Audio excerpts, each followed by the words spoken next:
way before I even started this topic right here. For real. Oh, man. Y'all ever heard that song, Pride is the Devil, by J. Cole? Like, that's one of my favorite songs. I can't even lie.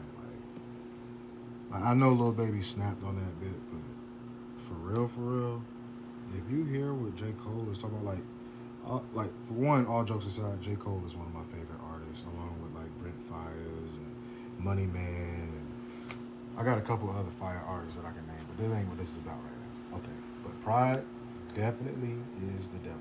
You know how fast that shit could get in the way of like opportunities, and like you know how like different beliefs that you had like when you were growing up kind of would get in the way of opportunity as well. Well, that's pride. You know what I'm saying? Like all the things you not willing to do to get to where you need to be. All the other things that other things that others are willing to do, but you're not. Like the things you willing to say, I'll get somebody else to do it, or I ain't doing that, or nah, ain't nobody gonna never get me to do no shit. Like the thing, all the words along those lines be pride. Pride a lot of times stands in the way of mending relationships. Like pride gets deep, like for real. Like I had to set pride aside. I still haven't set it all the way aside. I'll be honest about that, but it's not that easy. It's really not that easy. Like pride, oh man.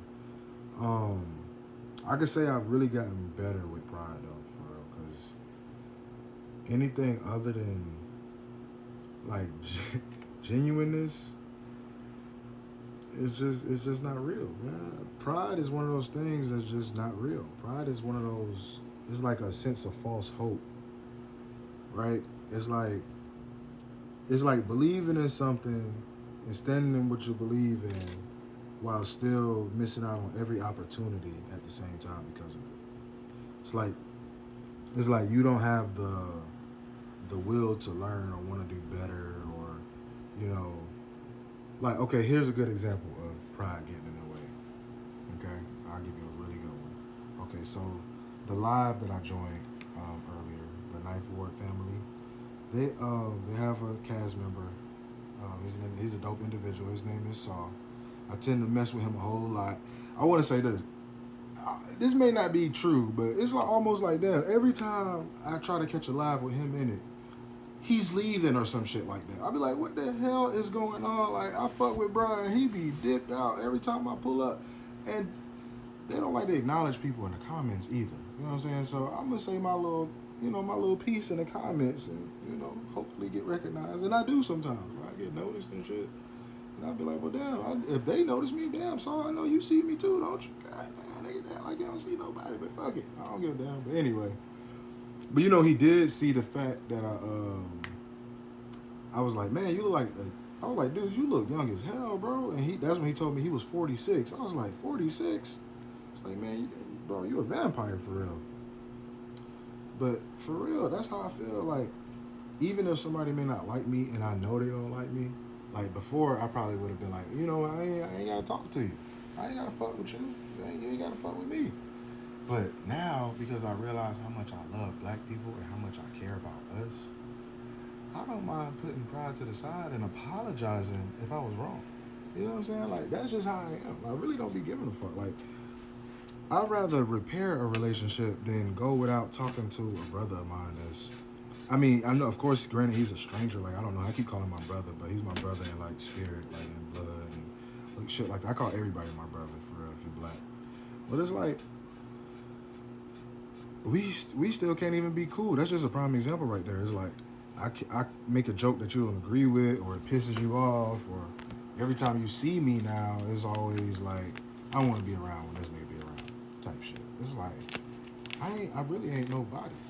You know what I'm saying? I really ain't nobody for real. Like, I really just be saying how I feel, and folks just don't like that shit. You know what I'm saying? But I'm not so prideful that I'm not willing to apologize for things that I do when I'm completely wrong. Like, I've done it plenty of times and still do it to this day. Like, a lot of times I don't even recognize if I'm being hurtful, or like I don't recognize when I'm being a dick sometimes, for real. Like, so when somebody shows me that I am, and I genuinely care that I'm hurting somebody's feelings, then I actually apologize for it. Like, I'm not gonna sit because I would want somebody to do the same for me.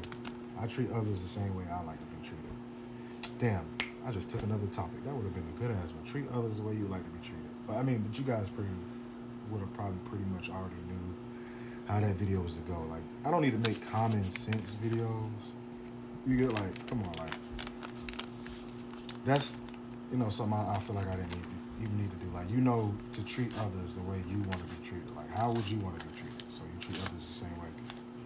But another thing I can add to that is you can't always expect people to treat you the way you want to be treated as well. Like, that's one thing we got to stop doing is expecting things from others, or expecting things to go your way, or expecting life to be fair. When we already know life is not fair. Like, we keep trying to expect it to go our way, but it never works out that way. Like, can we all stop that? Can we just stop? Like, man, okay. But yeah, anyway, pride is the devil, and that's pretty much my 2 cents for this video. And I don't really like them. I like making long videos, but I don't like making long videos. Because if they don't need to be, for real. Because this one didn't need to be that long. And as always, I appreciate y'all watching.